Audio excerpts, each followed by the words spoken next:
Bring in Democratic Congressman Khanna of California. Congressman, over the weekend you posted ahead of Trump's announcement, gotta hand it to Trump, he has brought China, Japan, South Korea together in an economic alliance against us. Almost impossible to do given their history. Maybe China will nominate him for his coveted Nobel.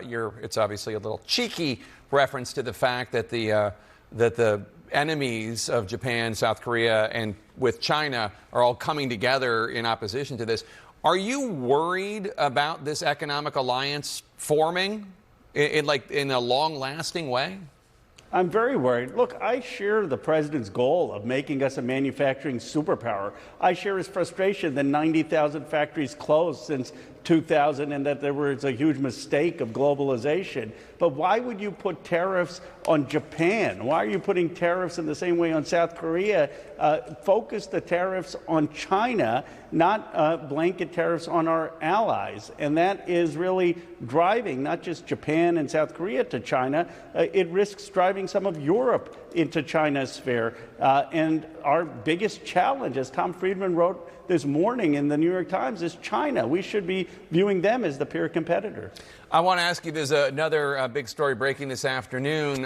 Politico reporting, Josh Burns, that Mike Waltz's staff, Mike Waltz, obviously the national security advisor, that they were using Signal for at least 20 other foreign policy discussions. Obviously, a week ago and change, there was that scandal, really, when Waltz accidentally put Jeff Goldberg on a Signal chat. A spokesman for the National Security Council says, quote, "It is one of the approved methods of communicating, but is not the primary or even secondary. It is, pardon me, one of a host of approved methods for unclassified material with the understanding that a user must preserve the record. Any claim of use for classified information is 100% untrue." But of course, we saw that there was classified material in the Signal chat that Jeffrey Goldberg from The Atlantic was included on. What's your response to this explanation and to this story from Josh Burns of Politico?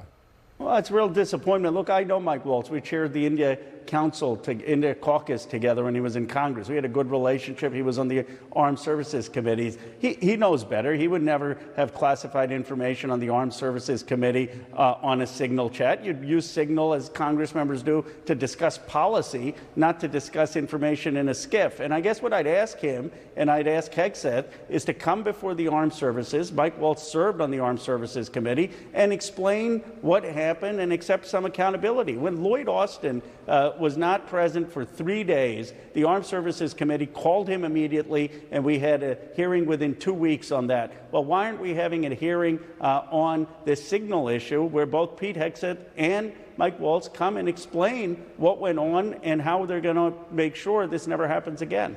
On Monday, the White House press secretary, Caroline Leavitt, said the case is closed on the Signal scandal. Do you think there is going to be, Republicans control the House, Republicans control the Senate, Republicans control the White House. I don't see any way that this is going to become more of an issue, or even that Hegseth or Waltz will say, look, we get it, we're not going to do it again, we understand mistakes were made, etc., unless Republicans do something about it.